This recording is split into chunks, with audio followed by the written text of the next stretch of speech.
Il y a des réactions mais pas d'action. Bonjour à toutes et à tous et bienvenue dans ce temps de parole sur Quasi FM, le 106.9 et sur KTV. L'actualité sociale le justifie complètement. On va parler notamment de ce conflit du personnel de la Colas. On est carrément au tribunal et c'est Salim Naouda pour la CGT qui est sur notre plateau. Oui, Salim Naouda, monsieur le secrétaire général de la CGTMA. Bonjour. Bonjour, je préfère. Il soit le secrétaire général. Vous n'êtes pas actionnaire de la CGT ? Il n'y a pas d'action, il y a des réactions, mais pas d'action. L'heure est grave, j'ai envie de dire, à bien des niveaux, d'un point de vue social et salarial. La Colas, les agents de la Colas en grève ont entamé leur 3e semaine consécutive. Hier, ils se sont retrouvés en audience suite à un référé qui a été saisi par la direction. Qu'est-ce qui se passe à la Colas et comment ça va ? Le fonctionnement de la direction de la Colas, c'est une manière très étonnante. Et puis, on peut se permettre de dire qu'il y a toujours la mentalité colonialiste qui est dans les esprits des dirigeants de ce groupe, parce qu'on ne peut pas imaginer après qu'il y ait eu, disons, un expert qui est passé pour voir les chiffres de l'entreprise, des chiffres qui ont été communiqués aux salariés, aux représentants des salariés, que tout le monde connaît que l'entreprise se porte très bien en matière financière. Et puis après, quand on voit l'évolution sociale depuis la création de la Colas à Mayotte, on peut se poser des questions. Parce que ce n'est pas l'entreprise la plus pauvre du département. Parce que comme je le dis à chaque fois, à Mayotte, on peut trouver 3 groupes peut-être du BTP. En dehors de ça, les autres, ce sont des sous-traitants.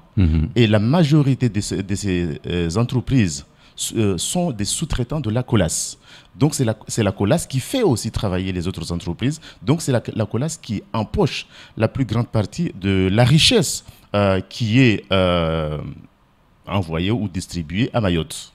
Donc on peut se poser des questions quant au comportement de la direction et quand on voit les niveaux de rémunération et la manière dont les salariés travaillent difficilement, qu'il pleuve, qu'il y ait du soleil, ils sont à l'œuvre pour faire évoluer les infrastructures du département. Donc le comportement de la Colas, quand on voit aussi les salaires qui sont versés aux cadres venant de l'extérieur et les avantages qu'ils ont, quand on voit un salarié de la Colas, un ouvrier employé, le maximum de salaire qu'il peut toucher, c'est dans les environs de moins de 1300 €. 1233 € premier échelon, 1297 € 92 voilà, ça c'est le maximum échelon.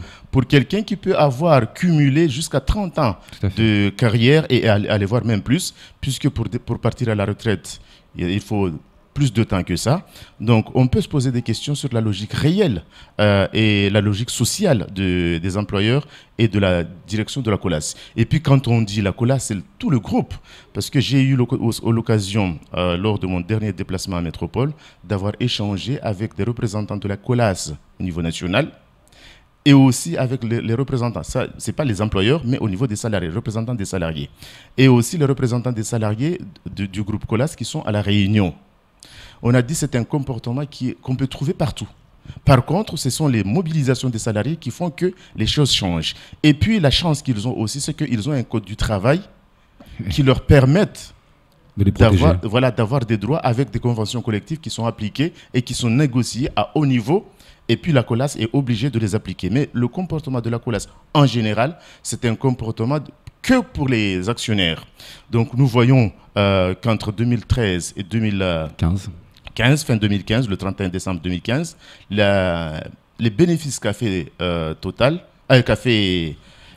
Colas, quand on fait la différence entre ce qui est servi pour les salariés, quel que soit le niveau des salariés, et ce qui a été distribué pour les actionnaires, ça fait hérisser quand on compare aux autres entreprises qui sont à Mayotte. Donc, il est une fois de plus 15,4 millions d'euros de dividendes sur la période. Hein.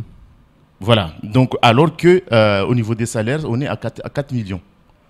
Vous voyez la différence qu'il y a. Donc, c'est abusé. Donc, de toute façon, c'est ce que nous avons toujours dit. Les salariés de la Colas, en général, ils ont le soutien total de toute la CGT. toute la CGT, que ce soit au niveau local, au niveau des départements d'outre-mer et au niveau national. Parce que nous constatons effectivement qu'à chaque fois que les salariés de la COLAS, ils soulèvent le doigt pour demander des droits, nous avons constaté en 2015 que ce sont les délégués qui étaient devant pour mener les autres à avoir leurs droits, qui ont été les premiers à être ciblés et ils sont licenciés pour certains d'entre eux. C'est toujours le cas. 3 licenciements. Et là, hier, devant la justice, c'est qui a été conduit devant la justice? Ce sont aussi les délégués. Certains délégués qui n'étaient même pas sur place le moment où il y avait, disons, les confrontations. Pourquoi il y a eu confrontation? Parce qu'il y a, je peux l'appeler, il y a un voyou qui est du côté de la direction, qui s'est permis d'aller dans un camion, foncer devant les salariés. D'ailleurs, nous réservons la possibilité de porter l'affaire devant la justice parce que nous avons constaté ces derniers temps que Al-Qaïda ou les autres utilisent les voitures pour tuer des gens.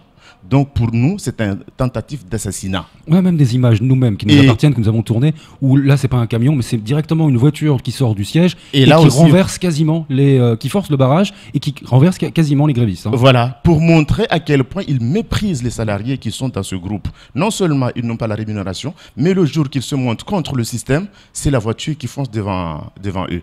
Donc tout ça pour montrer que il y a des choses qui vont pas. On m'avait posé la question. Mais et si la COLAS plier bagages et partir? J'ai dit, ça c'est un rêve. Parce que la COLAS ne partira pas avec, avec tout ce qu'ils se font à Mayotte comme manne. Donc, et aussi, même si ça devrait arriver, mais il y aura d'autres repreneurs. Et le repreneur, comme je l'avais dit aussi, la COLAS avant Mayotte avançait avant l'existence de la COLAS, Mayotte avancera après l'existence de la COLAS sur Mayotte. Donc ce n'est pas à nous de nous faire à chaque fois le chantage que si les salariés ils revendiquent quelque chose, la menace qui est brandie, on partira. Vous partirez où? Alors que c'est ici que vous faites le plus de bénéfices comparé au pourcentage des dépenses et au pourcentage du profit. Salim Naouda, avec votre expérience de syndicaliste, comment on peut justifier, expliquer, comprendre cette absence de volonté de négocier? C'est la question qu'on se pose à Mayotte parce que de plus en plus, nous avons ce système alors qu'avant, les choses ne se passaient pas comme ça. Ouais. Est-ce qu'ils ne se sentent pas protégés par le système? Quand je dis le système en général, que ce soit étatique, judiciaire et autres, parce qu'avant, quand on avait une poursuite des salariés devant la justice pour fait de grève, le juge ordonnait l'employeur à ouvrir des négociations avec les salariés. Aujourd'hui, qu'est-ce qu'on observe de plus en plus? C'est que on tape sur les salariés pour qu'ils la ferment. Comme ça, il n'y a plus de négociations et l'employeur se donne des ailes à user de ce pouvoir qu'on lui a donné à tous les niveaux pour ne pas répondre aux demandes et aux revendications des salariés. Donc, est-ce que c'est un système qui est spécifique pour faire peur, parce que c'est le système capitaliste qui gouverne le monde aujourd'hui, c'est le finance qui gouverne et que tout le monde se plie devant le finance, ou bien c'est une méthode où il ne faut pas... On peut se poser des questions, pourquoi on fonctionne de cette manière? Ou c'est parce qu'on est à Mayotte, donc tout est permis. Parce que là, dans le cas des gars de la COLAS, ils les inventent pas leurs revendications. Il y a COLAS à la Réunion, ils comparent, ils n'ont pas droit du tout aux mêmes choses. Ça leur est pas sorti, c'est pas un rêve qu'ils ont fait la nuit dernière. Pas du tout. Ils demandent juste d'avoir la même chose que les autres qui travaillent dans la même boîte. Exactement. Et encore, je dirais même, ils demandent moins qu'est-ce qui se passe à la Réunion. Parce que quand on compare le SMIC net, brut qui est versé aux salariés de Mayotte et le SMIC brut qui est versé aux salariés de la Réunion, déjà rien que le brut, il y a une différence de 300 €. Donc ce que nous demandons, c'est au moins qu'on comble ce brut. Et puis après, on demandera de voir les autres avantages que les salariés du groupe qui sont dans les autres départements ont pour demander à ce qu'il y ait la même chose pour les salariés de Mayotte. La seule chose qui est demandée jusqu'à présent, c'est d'aligner le brut.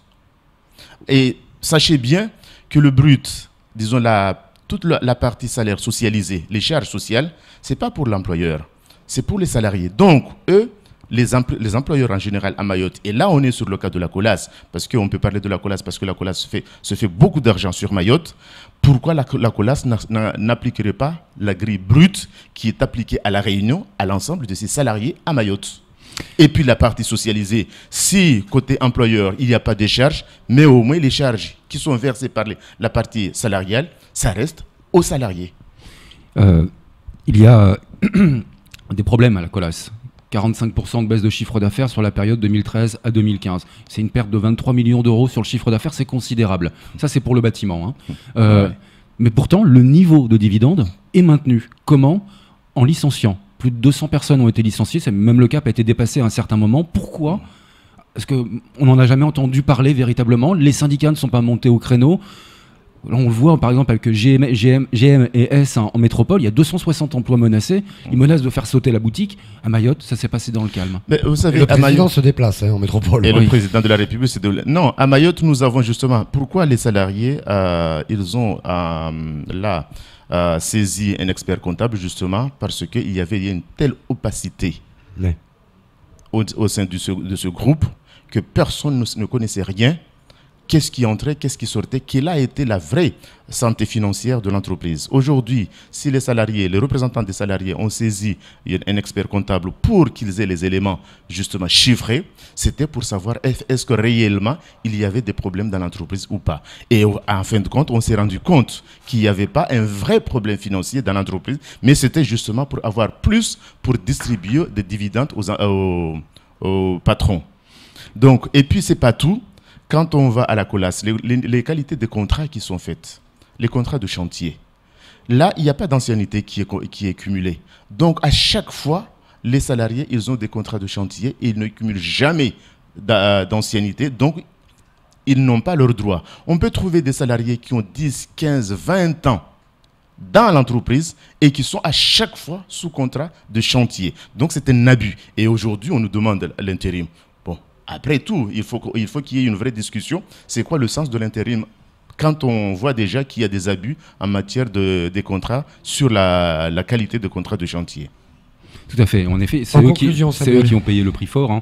44% des temporaires, des contrats de chantier, ont été virés. Mais tout de même, 20% des permanents, c'est-à-dire des CDI, ont aussi été virés. C'est énorme. Tout ça pour maintenir le niveau de bénéfices. Alors on peut critiquer, c'est le système capitalistique, mais à Mayotte, est-ce qu'on a vraiment besoin de cette politique-là?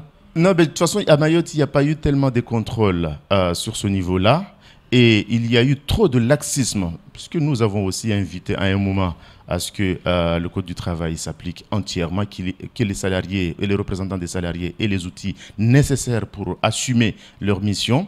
Et là, nous voyons encore une fois de plus que le gouvernement antérieur, nous espérons que le gouvernement qui va suivre ne suivra pas les recommandations sur l'ordonnance sur l'application du Code du travail.